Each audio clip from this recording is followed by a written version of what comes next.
Folks, this is Fernando doing another video for the Modern Survivalist, and in this case I'd like to talk about some of the ideas and thoughts that I have regarding choosing the right wallet, as always through the perspective of modern survivalism, and we're going to be getting into this in a second. Now, I'm going to be warning you, probably it's going to be a little bit of a longer video, and it's going to be probably bordering on the obsessive compulsive side of things, but you know how this is, always concentrating and analyzing and going into those little details is at least one of the something that I've learned is that if you are very analytic about it, if you think about all these little things, then the results are according to it as well. So my previous video was showing you guys this wallet, new one that I have, at least new to me. Well, not new to me. It was actually brand new. So yes, it is a new wallet. And some of you folks were mentioning that's too big, too bulky. And yeah, I agree with that. And I actually thought so much, as much as myself. I still gave it a chance. I have this, getting into the philosophy and mindset. I always give things a chance. If I think that whatever wallet or whatever knife or piece of gear or whatever it is, and I'm thinking of, if I think it's worth trying out, I give it a good honest try. I give it maybe a few days, see how it works. If I'm quickly disappointed by it as expected, then so be it, but at least I give it a chance.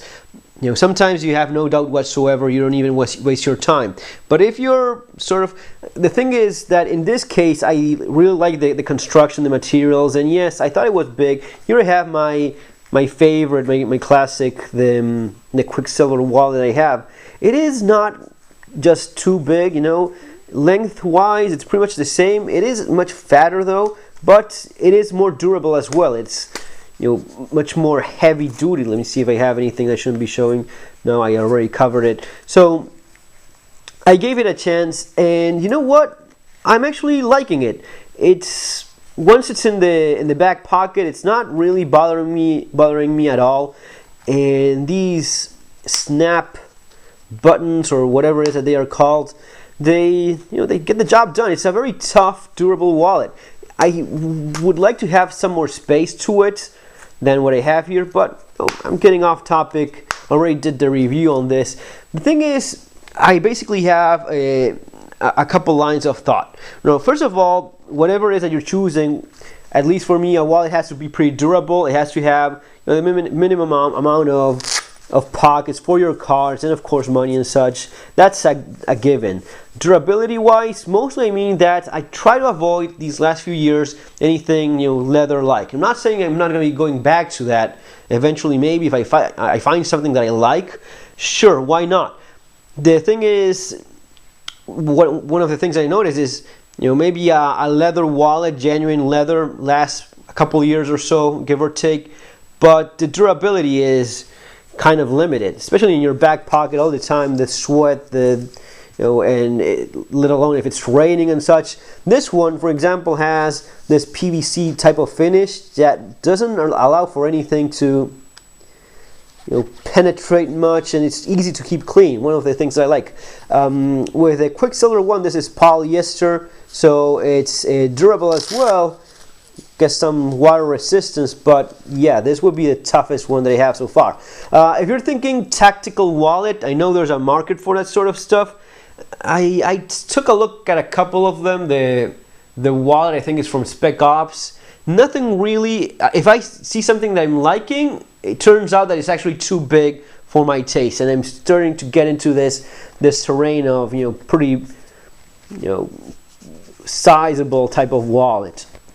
So those would be the things that I'm looking for. I'm also looking for a coin pocket. That's something that I've learned to use, to appreciate having coins handy. In Argentina, it was because for the subways, for catching a bus at the last minute, and things don't always work as you would expect, so you have to learn to improvise. One of the other things that I guess is worth mentioning is that in the case of Argentina, given that cash was pretty much the only way to go, you were using a lot of it. So you were using your wallet a great deal and getting cash out and that sort of thing. And it wasn't just handing a card. I see some of the wallets you guys have, especially in like EDC forums, that sort of thing. Some guys have a little square a piece of fabric or leather, or even some other material, Kydex, and because they just take out that card, pay with it, and that's it. I'm used to having a cash and using cash, even though I use cards as well, of course. But I've learned to appreciate that. And since we're talking about preparedness, you have to understand that one of the things that you really should have on you is specifically, a cash, because that's the thing that is going to be saving you when there's a blackout, when there's anything that affects the grid, and those cards are no longer being accepted because the machines are not up, the system is not working. You're going to be taking cash, so you always should have cash. As I was saying, this is the one that I'm using right now. I have like 150. So yeah, I have like 250 bucks. I usually have more than that, but I try to really not have less than that. I keep like 100 bucks in this little separate pocket there, the one that has the zipper. So yeah, that's definitely something that I try to keep there as well. In terms of the philosophy of, do I want a wallet that it's noticeable, right, bright colored like so, or something that's more conspicuous, something a little bit darker and such?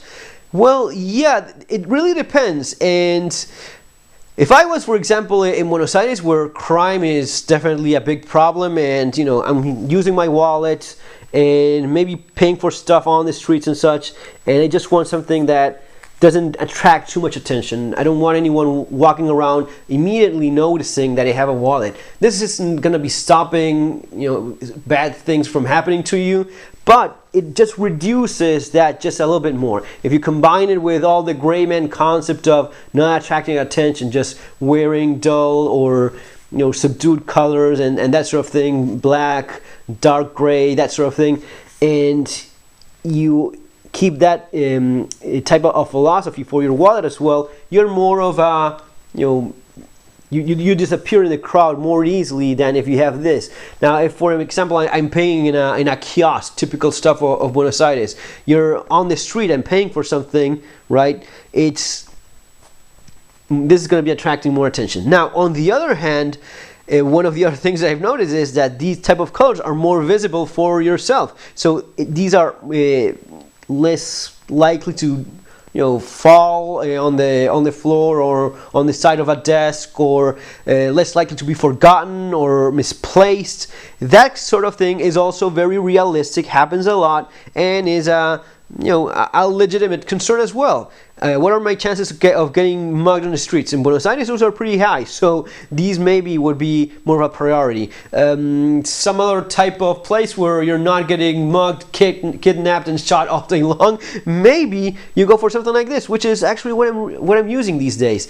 Realistically, folks, in Spain, where I am now, chances of being mugged at gunpoint are slim to none, especially where I am, which just simply doesn't happen. It's so rare. Not saying it's impossible, but it's so rare.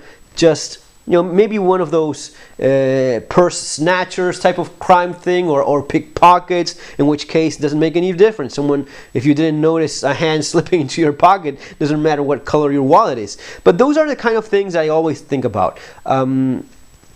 Size, for example, in Buenos Aires, I would probably choose this wallet. All right, why? Because it's dark, not noticeable, or at least less noticeable, more conspicuous, less, attracts less attention. It's small, so I can keep it there in my back pocket, and it's harder to pickpocket from. A bigger wallet, sometimes what happens to you folks, and this is maybe a good tip, sometimes if you have a very big wallet, thinking of now those huge tactical wallets that I sometimes see, those in some jeans, if your pockets are, some jeans have smaller pockets than others, sometimes I've seen this a lot, and especially outside of Argentina, where people are, can afford to do that sort of thing. Like the wallet is there. It's very easy. This would happen to you in Buenos Aires in a heartbeat. Is someone comes and just pulls out. You barely even notice it, or you may notice it or not. But it's far more likely to happen with a big wallet, or at least a wallet that's just too big for your pockets. This safer in that regard. A little wallet. I have my easy to access coins here.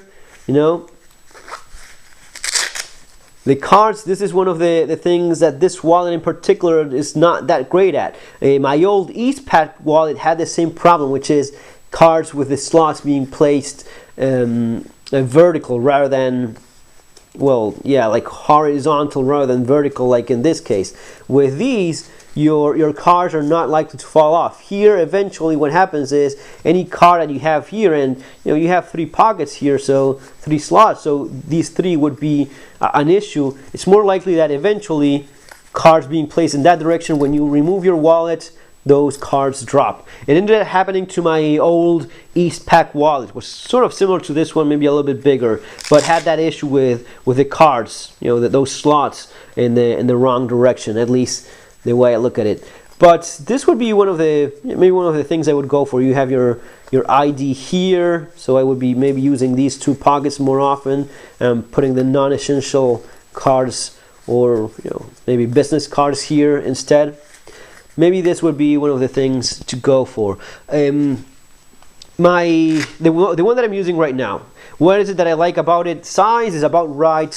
I have 1, 2, 3, 4, 5, 6 pockets so as to put stuff in the right direction, those slots.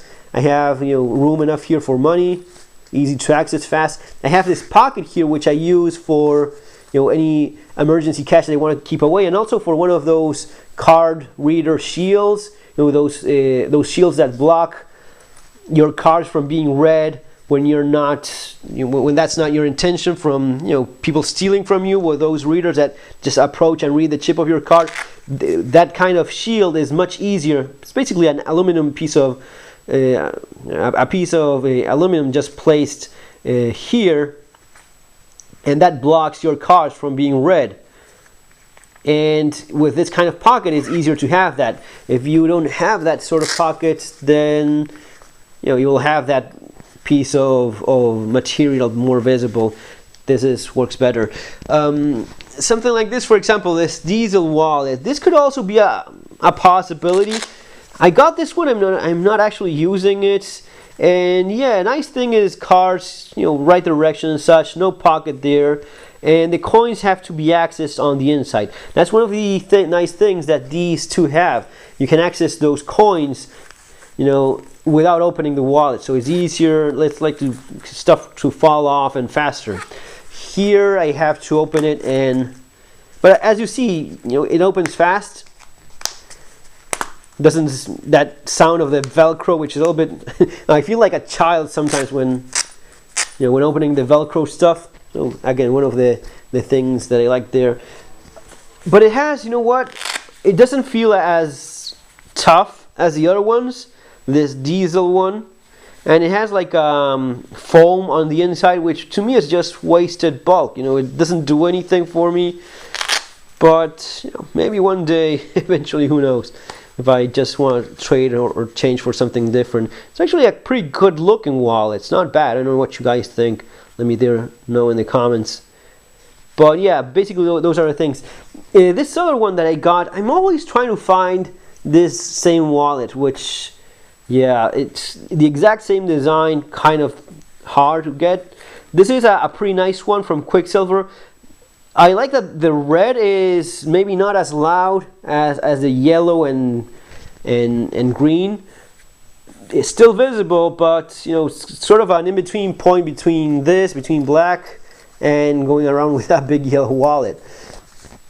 Quicksilver as well. The brand does nice stuff. The pocket here for the coins, you have one, but it's on the inside. Cards in the right direction. I have 1, 2, maybe 3, 4 there, 5, 6. Yeah, so plenty of space there for your cards and cash, and that nice pocket for any cash you want to be keeping separate, or any papers that you want to keep with you. So that's a nice thing.